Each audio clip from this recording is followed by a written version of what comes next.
Main কথা হইলো আগে যে পরিমাণ ম্যাগাজিন হইতো এখন করে না। এখন আপনি দেখেন, আর বলা ঠিক না, এটা গরু সুদ ধরা খাইছে, ওইখানে দেখেন 10টা চ্যানেলের ক্যামেরা যায় হাজির।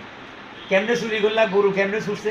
আপনি দেখেন আমরা যে কমেডিয়ান, এই যে বাসায় বাসায় পড়ে আছি, কই কোনো সাংবাদিক কোনো চ্যানেল আমাদের খোঁজ খবর নিচ্ছে না। ওইসব গরু চোরের ব্যাপারে এমনি ব্যস্ত, ওনারা ব্যস্ত হয়ে যায়। কেমনে ধরবে, কে গম চুরি করলো, কে গরু চুরি করলো, নানান জায়গায় পকেট মাই, ওইখানে চ্যানেলের ক্যামেরাগুলো চলে যাচ্ছে।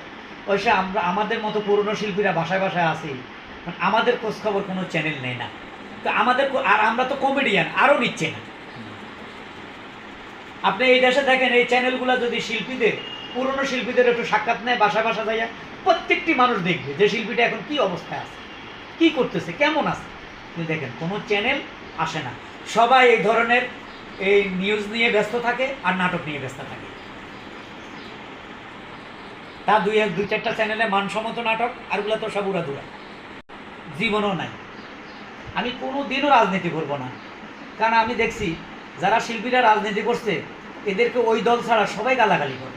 তো আমি মনে করি বাংলাদেশের সব দলের লোক আমারে ভালোবাসে, আমি এক দল করতে যাইয়া মানুষের গালি কেন শুনবো। আমি এই জন্য রাজনীতি করবো না। আর শিল্পীদের কি রাজনীতি করা উচিত কিনা? না, কোনোদিনই উচিত না। জনপ্রিয় যারা জনপ্রিয় শিল্পী, সবাই যা ভালোবাসে, তারা রাজনীতি করাটাই উচিত না। কলকাতা কাঞ্চনকে নিয়ে আপনি কি বলবেন? কলকাতা কলকাতা শুনেন, ওদের বিনোদন, ওরা বিনোদনকে শ্রদ্ধা করে, বিনোদন